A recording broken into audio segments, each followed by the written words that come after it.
রাধে রাধে বন্ধুরা। এই গত ১ বছরে আমাদের অনেক খারাপ লাগার দিনগুলোর মধ্যে আজকে একটা খুব ভালো ও বিশেষ দিন। কেন বিশেষ দিন আর কেন আমাদের কাছে এই দিনটা আজকে অনেকটা ভালো ও আনন্দের দিন, সেটা তোমাদেরকে শেয়ার করব। আজ আমরা মা মেয়েতে কিন্তু ঘুরতে বেরোইনি। আজকে বেরিয়ে পড়েছি একটা দরকারে। আর সেই দিনটা ছিল রামনবমীর দিন। তো বাইরে বেরিয়ে এসে দেখি এরকম বজরংবলীর বড় একটা মূর্তি আর রামলালার এরকম বড় একটা মূর্তি গাড়ির উপরে বের করে পজিশন বের করেছে। তো অনেক ভিড় রাস্তায়, বেশ জমজমাট। এখানে জানো তো, গণেশ পুজোতে আর রামনবমীতে বেশ এত জমজমাট হয়। দুর্গাপুজোতেও হয়, এতটা হয় না। কিছু কিছু জায়গায় যেখানে বাঙালিরা থাকে সেখানে খুব ভালো করেই পুজোটা হয়। কিন্তু দুঃখের বিষয় আমরা সেই পুজোতে আর যেতে পারিনি, দুর্গাপুজোটা দেখতে পারিনি। আর কথা বলতে বলতে দেখো, আমাদের যে গন্তব্য সেই গন্তব্যের কাছাকাছি কিন্তু চলে এসেছি। এই যে একদম লিফটের সামনে চলে এসেছি। আর এবার ওপরে যাব। পুজোতে জানো তো, যদি বাড়িতে না যেতে পারি মনটা খুব খারাপ লাগে। সারাটা বছর যেখানেই থাকি না কেন, পুজোর টাইমটা কিন্তু বড্ড মনটা খারাপ হয়ে যায়। তখন বাড়ির স্মৃতিগুলো খুব মনে পড়ে, বাড়ির কথাও মনে পড়ে। তো যাই হোক, আজকে কেন এই দিনটা আমাদের কাছে অনেকটা স্পেশাল সেটা তোমাদেরকে বলি। এই যে এটা দেখতে পাচ্ছ, এটা হচ্ছে নটরাজ মূর্তি। আজকে আমার মেয়ে ডান্স ক্লাসে প্রথম জয়েন করছে এখানে এসে। আর এখানে প্রথমে ঢুকেই ওদের যে ডান্স টিচার আর ক্যারাটে টিচার, ওনারা দুজন মিলে কিন্তু পূজা করছে।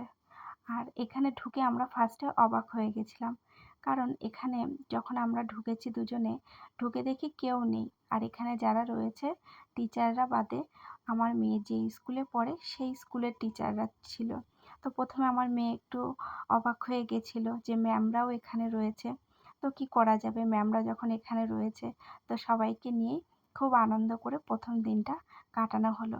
আর এখানে আমার মেয়ের যে স্কুলের ম্যাম আর এই যে নাচের যে ডান্সের যে স্যার ছিলেন, তিনিও ডান্স শেখাচ্ছেন।